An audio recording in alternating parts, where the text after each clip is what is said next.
BJP. കൗൺസിലർമാർ ചായ കുടിച്ച് സിറ്റിംഗ് ഫീ വാങ്ങി ഇറങ്ങിപ്പോവുകയാണ് പതിവെന്ന് നഗരസഭാ അധ്യക്ഷ ടി.കെ. ഗീത. കൊടുങ്ങല്ലൂർ നഗരസഭയിലെ ബി.ജെ.പി. കൗൺസിലർമാർ സിറ്റിംഗ് ഫീ വാങ്ങാനും ചായ കുടിക്കാനും വേണ്ടി മാത്രമാണ് കൗൺസിൽ ഹാളിലെത്തുന്നതെന്ന് നഗരസഭാ അധ്യക്ഷയുടെ ആക്ഷേപം.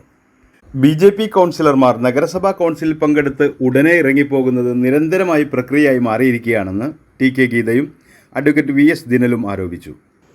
കൊടുങ്ങല്ലൂർ നഗരസഭയുടെ വികസന കാര്യങ്ങളുമായി ബന്ധപ്പെട്ട് നഗരസഭയിൽ നടക്കുന്ന ഒരു ചർച്ചകളിലും ബി.ജെ.പി. കൗൺസിലർമാർ പങ്കെടുക്കുന്നില്ലെന്ന് ഇവർ ആക്ഷേപിച്ചു.